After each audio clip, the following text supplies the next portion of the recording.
Welcome to the scorching arena of valor and the crucible of courage. This is the Forged in the Fires podcast with Fireman Rob.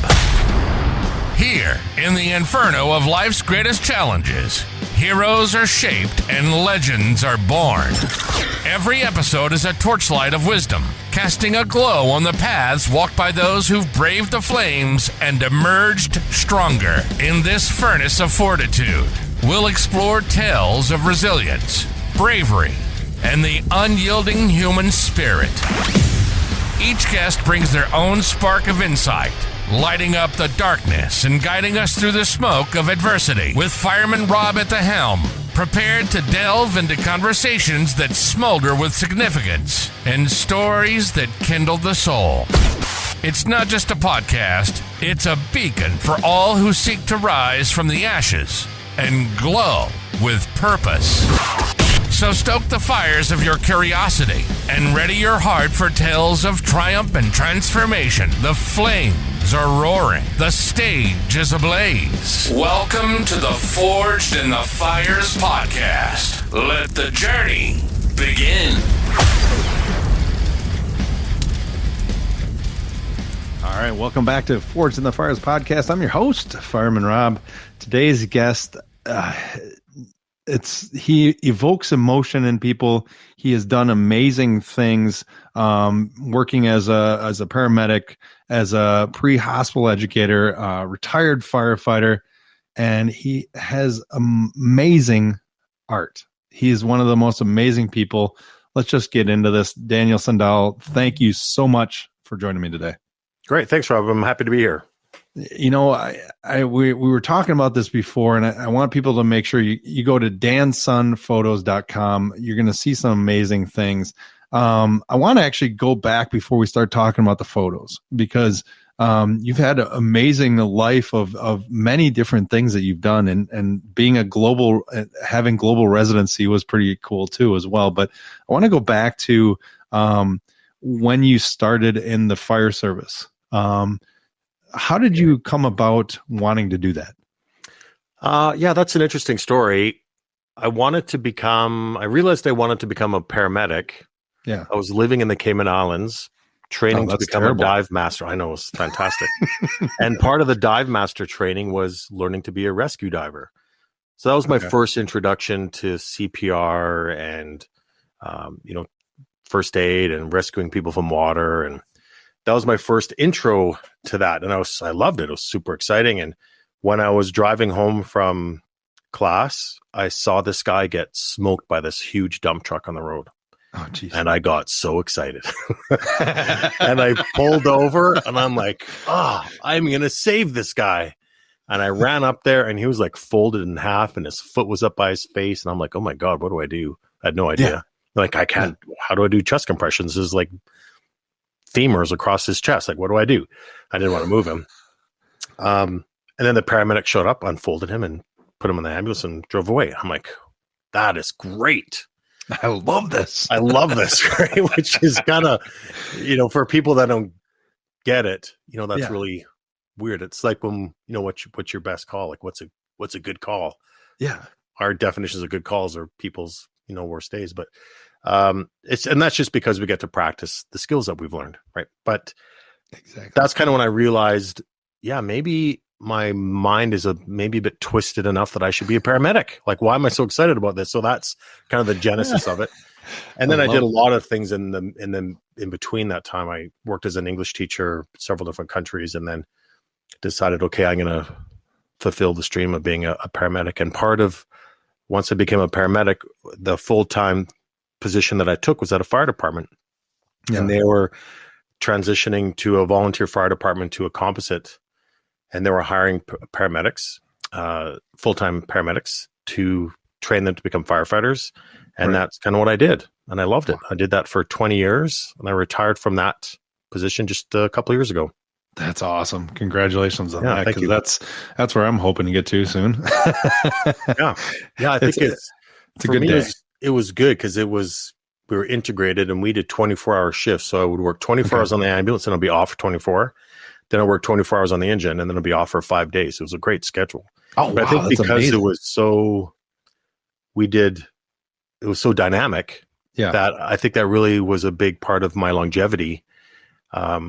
Instead of just doing straight EMS, I think the reason I lasted 20 years, which, there's a lot of men and women out there that have been doing it for way longer than that, 20, 30, 40. The other day I met someone that was doing it for 50 years and that's great. But I don't think in my area where I live, I don't think I would have lasted. I think would have been burned out pretty quick because we're quite busy. And so I really like that model. I loved it. And I love how you're talking about, and this kind of gets great into your artwork, is you started creating this artwork. What was your first one that you created, the artistic photo that you created, emulating kind of your thoughts? Because you've said these are kind of your thoughts put onto paper. Yeah. That one was back in 2014. And the reason I created that was actually part of my therapy. That's when I was first diagnosed with PTSD. Okay. And my therapist at the time was thinking of ways that I could process these traumatic memories that I was having and how it was affecting me. And he said, Dan, and he knew that I was doing photography, pictures of landscaping and my dogs and that kind of stuff. And he thought, well, maybe you can try processing these by creating artwork from it. Right. And I thought that's a horrible idea. I don't want to get into it. Like, I don't want to think about it. I came here to forget about this stuff. Yeah. Like, what are you telling me? Give me a pill so I can go back to work. Like, I don't want to think about this stuff. And he's like, yeah, Dan, it doesn't work that way. You really have to get into it and file it away and process it properly. I'm like, oh, okay. And he was right. So that was how it all started. And he was absolutely right. He was, I'm in school right now learning to become a counseling therapist. I'm learning about a lot of the neurobiology and what's really happening in the brain during trauma. And as I'm learning all this stuff, I'm like, oh, okay, that's what happened to me. Oh, okay, that's why it happened. That's why I behaved that way. And I'm making all these realizations of what happened to me. Yeah. But by doing that process, I'm recalling that memory while activating a different part of my brain, the frontal cortex, to interrupt what the normal response would be. So when I was done, I could remember that scene, but not have the associated emotions and physical response to it. So he knew what he was doing, and it did work. And that was the first images that I did. And I didn't share them for the longest time because they were, showing a paramedic in the back of the ambulance. There's a body underneath his sheet and there's a ghost there. It's really weird. And he's got his gloved hands on his head. He's all upset. Yeah. And I thought, I'm not going to show this to anybody. Like, if my peers see this, just even the guys in my fire department, if they saw it, even though a few of them helped me create it, I'm like, God, I'm going to get crucified showing paramedics and firefighters in a vulnerable state like this. So I didn't for the longest time, but I was still creating a lot of artwork because it was very therapeutic for me. I was able to purge these things and these feelings and emotions I was having and trap them in these two-dimensional images. So I kept doing it. And then eventually I thought, as I was starting to feel better, I thought, I'm going to share these just because they're kind of cartoony looking. They're kind of cool looking, just artistic wise, I thought. And totally expecting to get tons of negative feedback from it. Yeah. And the exact opposite happened.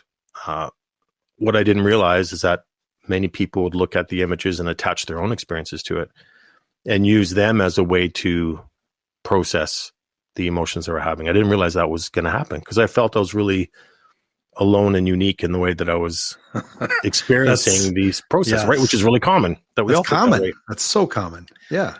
So yeah, it was wonderful that I did. And when I did start sharing them, it literally changed my life. That's, I love how you said that. And we talked about that of, I've looked at these images and certain days it's harder to look at them. And other days it's like, oh yes, I needed that. What was that feeling like when you started to hear that back from individuals, that your artwork elicited emotion that they needed to have, that they wanted to have? Yeah, well, it was wonderful because it validated me and the feelings that I was having.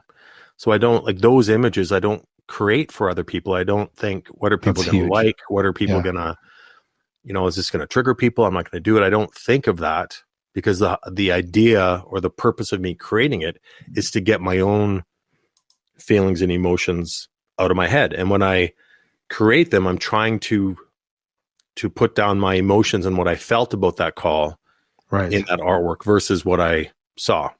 And so it's very personal to me, and I purge it out of my head. And the more I think, because I'm so authentic in doing that, and I don't censor it, thinking, okay, well, what are people going to like? What are people not going to like? What are people going to buy? Right. Because it's so authentic, that really connects with other firefighters and paramedics, that they recognize that, okay, this isn't just an artist creating emergency services artwork. This is a guy that's been there, like he knows it. Yeah. And that really validates me. So when the feedback started coming in and I realized that our peers were connecting to it as well, then that really made me feel great, because that made me feel I wasn't alone in how I was feeling. And it really made me feel that there wasn't really maybe something wrong with me, that maybe the emotions and feelings I was having were actually normal. If so many other people are having them, then that really made me feel great, because I thought the exact opposite was going to happen. How powerful was it? Like, I love on the site when you go to, DanSunPhotos.com, you can go on the photos, but then you also tell a story about it. Yeah. That's huge. Each image has a purpose. Like there's a reason why I created it. And the story part is almost more important than, maybe not more important than the image, but it's an integral part of it. So when in my art books, I just published my 4th art book. The art books have the image, but it also has the write-up that I do. Kind of the reason why I created it, the motivation for creating the image. And when I exhibit my artwork, I always have the narratives that go with the art piece. So it's not just the image, it's the reason why I created it. And for me, like I love art history. I really like learning about the other artists, and I'm more interested in why they create the artwork that they do versus the end product of the actual artwork. And I find that is a way more interesting story than the actual image that is created. I feel that's just kind of like the tip of the iceberg of, why was this image created? There's a lot more depth to it than the image itself. Now, I completely agree with you. And, what's interesting to me, and this is a credit to you, of the number of images that you have. And that just correlates to the number of stories, number of incidents that you've been through. And that's probably not all of them. But this is it's a great realization for people who don't know that there's a multitude of trauma, of different emotions that run through a career. How, when you put these out there, what do you feel about your career and the emotions that you've captured from a few of the calls, but maybe some still ride in your mind? Yeah, early on in my life, I realized that I want to live a rich and full life. And I knew that was going to come from experiences. And that's why I traveled the world and lived at all these different countries, because I really wanted to experience as much as I could. And that was a big reason why I wanted to go into emergency services. And it certainly didn't disappoint. Right. So I will, anyone that is interested in becoming a firefighter, a paramedic, or an ER nurse or doctor or communications or corrections, I'm like, do it. Do it. Like it's more than what you think it's going to be. Right. And in a wonderful way. Right. So I'm not, even though, the career literally almost killed me, I don't really have negative things to say about it, because it gave me way more than what I wanted in the most wonderful way. That's huge. It's, I think it's great. And yes, the experiences I had kind of snapped my mind a little bit. Yeah. And I think at the time I really didn't know what was happening. There wasn't a lot of resources, wasn't a lot of talk about mental health at that time. This is back, the first one I did was almost 10 years ago now, 2014. So at that time I didn't really talk a lot about mental health. So I didn't really know what was going on. But now I think there's more awareness. There's more resources available. The signs are more, people know what the signs are. Right. And there's ways to maybe build resilience on it, or kind of be more aware of, okay, when these things start to come up, well, then these are the things I have to do. Kind of build up your mental health jump kit in a way. That's such a, I love that you put that way, because it's so valuable to have that jump kit of numerous resources, because we don't know what we need when we need it. Yeah, I do a lecture or workshop on peer support. So I travel and I speak with peer support members. Oh, wow. And I do some things for them because they got the double whammy stress, because they're working in a profession already, but then they're also helping their peers with the stresses and events that they have. So I do a special thing for them, and we talk about this mental health jump kit of, before you actually need it, what are you going to do? And it's actually, I have them write it out on a notebook. It's like, okay, who is your therapist going to be? Right. Find a therapist that is culturally aware before you actually need it. So figure that out beforehand.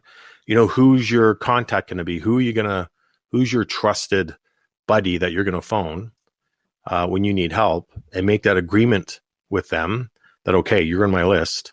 This is if I need you, you're the person I'm going to call, and vice versa. But then also, the agreement also is, if you start recognizing signs, then you need to call me on my shit, right? And that's the agreement that you have before you actually need it. And then, what are your coping mechanisms? Like, figure out what they are before you have the traumatic symptoms, which in my case made me impaired, that I wouldn't have. I wouldn't know where to go. Like, when I needed it, I didn't know what to do. I had no idea what to do, who to phone. I didn't know to even contact my EAP program. I didn't know, because my neural pathways, I didn't know. Yeah. I was literally impaired. I thought suicide was the only way out. I thought I'd kill myself and then I'd be okay. Like, that's how impaired I was. So if I had this book that, okay, when I feel like something's going on, this is my mental health jump kit. This is on the phone. This is my therapist. These are my support systems. These are my coping mechanisms.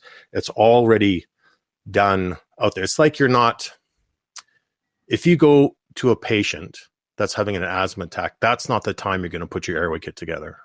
Right. You're going to prepare for it and put it together. So when you need it, you got it. Yes. Right? It's like, oh, this guy's can't breathe. Oh, what should we put? What do we need? Let's go put all our airway kit together. Yeah, that's not the time. That's not the time. So that's something I really push when not only with the peer support workshop that I do, but a lot of that also is self-care, and that's a big part of it as well. And it's really important. It's like your seatbelt too. You put your seatbelt on, but you don't assume you're going to get into an accident every time, but it's just preparing. We just do it anyways. We prepare. It's like it's almost like a mental health seatbelt. Like, what's your mental health seatbelt? There you go. Do you even have one? Right? Exactly. I think that's don't even have one. That's so powerful what you're saying, because I think, a lot of times I've been told, like, once you get into that mental health crisis, you think at like an 8-year-old's mentality. Yeah. So in other words, if you think about it from a standpoint, I want to have that be my reaction is going to be this, that's going to be in a positive way. And when you look at your photos, and I kind of wanted to, because were there ones that you got done with and you go, okay, this one scares me to put out? Yeah, I do. I do it. I'm like, people aren't going to understand this one. They're not going to get this one. But the funny thing is that when I do those ones, and I post them, those are the ones that seem to really connect with people. Those are the ones that really, I'll get messages like, oh man, I had no idea that other people felt this way. Right. Like, how can you get in my head this way? Because if I'm feeling it, I'm probably not the only person that feels that way. And I've never posted something where someone didn't connect to it in some way, or I received a message of them connecting it in their own experiences. And many times it's completely different than what my motivation is in creating it. Yeah. But it doesn't matter. Like, my interpretation, and I don't really like to tell people the reasoning why I create, like, my motivation in creating them. Yeah. Because I don't want to take that from them, because they may think, well, if you created the image, then, your interpretation and reason, that's the truth. And what I'm feeling isn't legitimate then. And that's not the case at all. right? If you look at the artwork and you're attaching your own experiences and your interpretation of it, that is just as valid as my interpretation in creating it. That's a powerful statement that you just said of like, because we so many times in the fire service or EMS or police or military, we feel that we're alone. And at the same point, when something like this comes out, like there's one that fear and shame. Holy cow, that one's a powerful, powerful image. And your statement of let somebody else be able to take what they can or want to out of that situation. How powerful was that when you felt that in your own mental health journey of feeling like when you said something that somebody wasn't like judging it, or somebody wasn't saying, well, you shouldn't really feel that way because nobody else is coming on that one. Yeah, and unfortunately well, the funny thing is that is the idea of what people have. And if you think of like group psychology and group dynamics, it's like in the fire hall, someone asks, hey, are you okay? Yeah, I'm fine. I'm totally fine.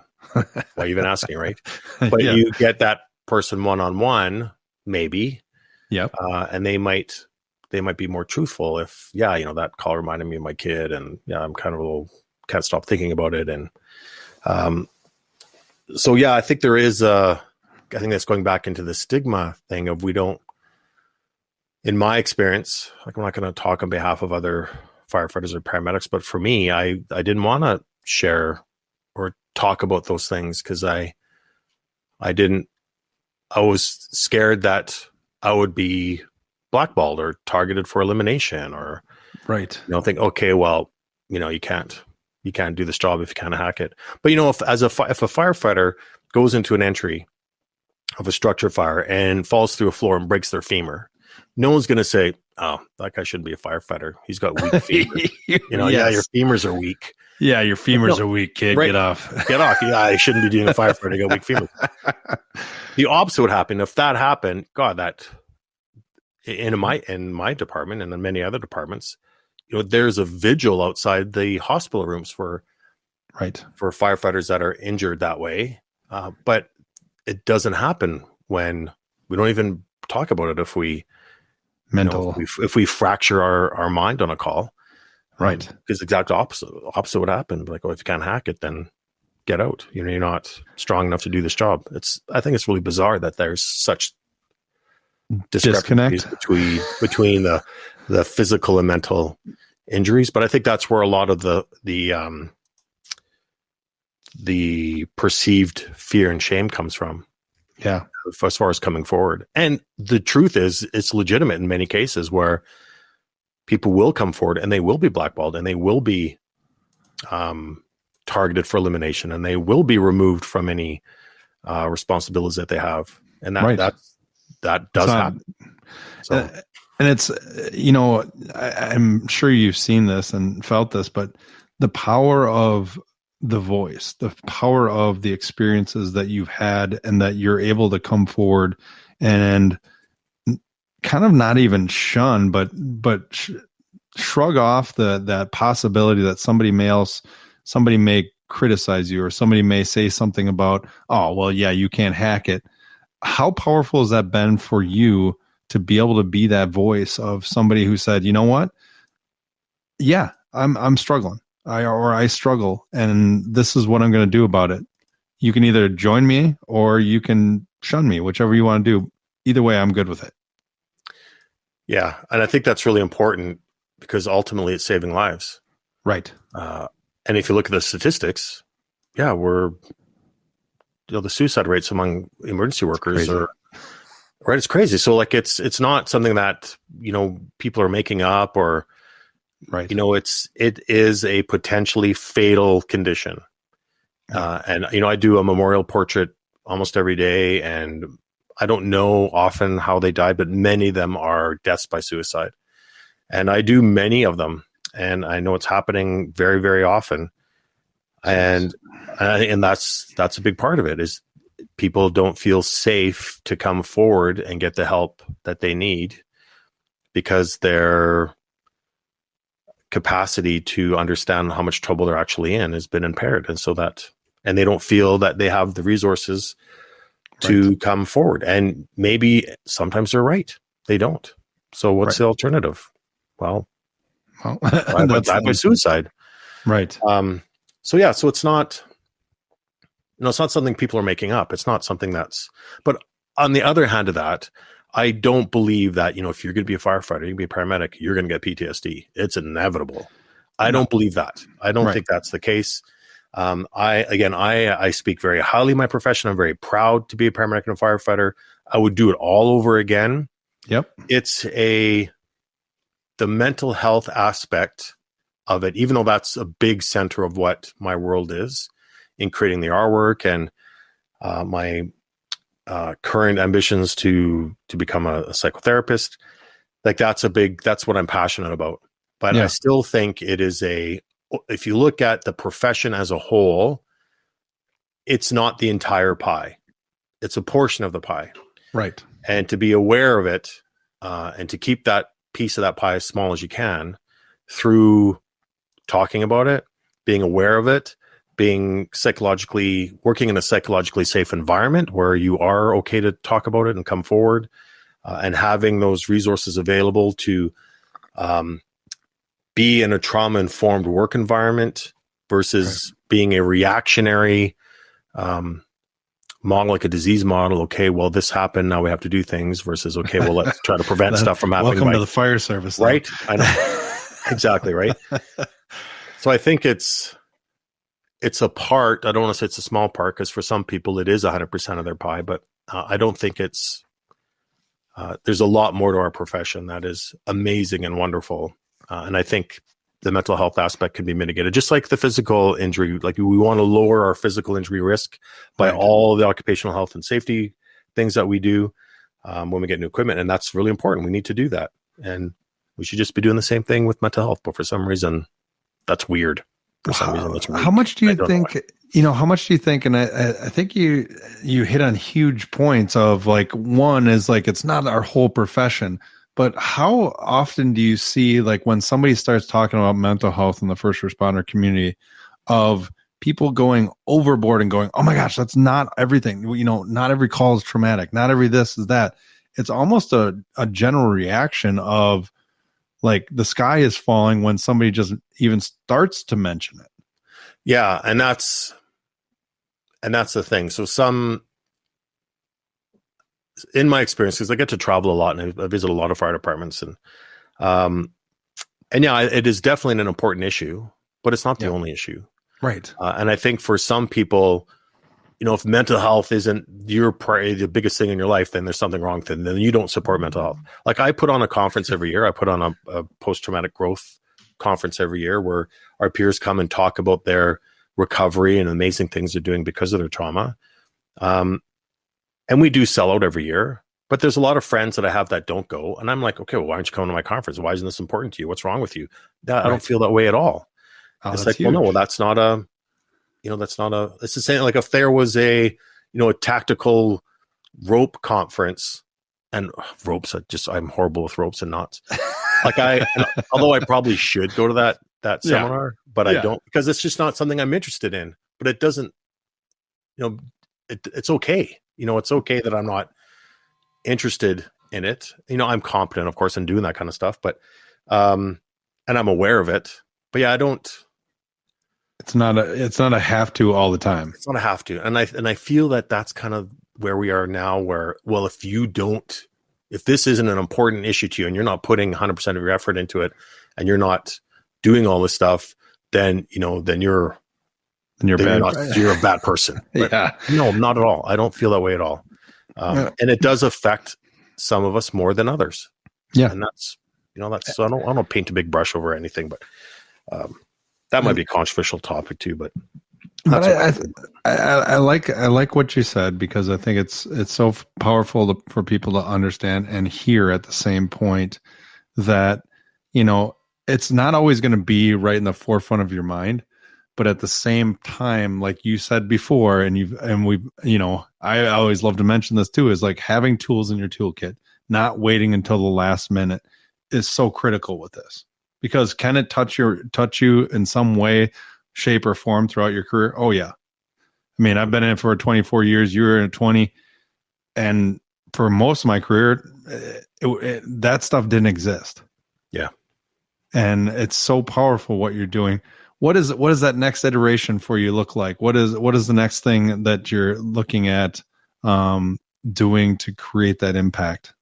Well, it's funny you say that, because just yesterday, I'm in Canada. So the Canadian Revenue Agency gave us charitable status for the foundation I formed. Oh, that's awesome. Yeah. So we have the Recovery and Resiliency Foundation is now a charitable organization. I actually just launched all the social media stuff today in the website.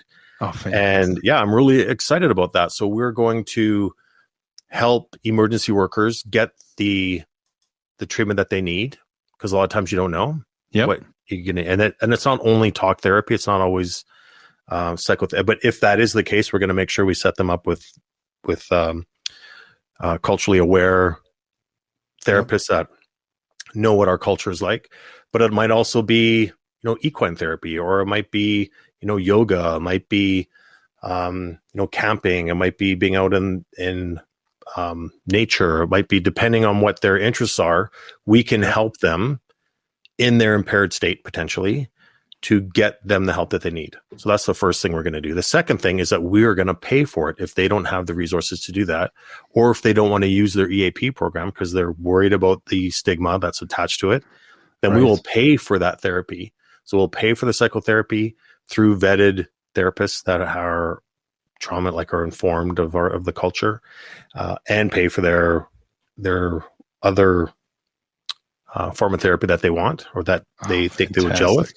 And then the third thing we're going to do with the foundation is do symposiums, which I was doing anyways, which are educational symposiums on mental health and post-traumatic growth, and where I invite my friends that come in and experts and talk about recovery and resiliency. And so that's what we're going to do. So I'm really excited about that. And we're probably that's awesome. going to get that. Our first focus right now is, of course, going to be fundraising so we can pay for everything. But now that we have our charitable status, I'm hoping that we'll be supported. Oh, that's awesome. Yeah. That's awesome. Well, congratulations on that. Yeah. Make sure you go to dansunphotos.com, or you can also go to Recovery and Resiliency Foundation.com to find out more. Thank you so much for joining me today, but you're not done yet. I got 3 questions for you. You ready? Okay. Okay. All right. The first question is, if you could go back to your 18-year-old self and give yourself one piece of advice, what would that be? Just stay on track. I don't regret anything that I did since I was 18. I'd be like, yeah, you just keep doing what you're doing. I wouldn't change. I wouldn't change anything at all. I love it. All right. So the second one is if you could give people 2 habits to incorporate into their daily life to deal with their struggles and their challenges, to continue to live life forward, what would those 2 things be? 2 habits. God, that could be a whole other topic, Rob, on positive habits, right? I love it. Have a habit of incorporating some type of self-care, whether that being going for a walk or whatever self-care looks like to you. Make that a habit, and educate yourself. Yeah. Continuing to educate through watching seminars on YouTube or reading books on self-care. And I think those are 2 habits that I think would really benefit and building your mental health jump kit. Love it. All right. This last one's going to be fun. If you could have coffee at a firehouse table, so in other words, all conversations are on the table, with 3 people, deceased or alive, who would those 3 be? Oh, that's a good question.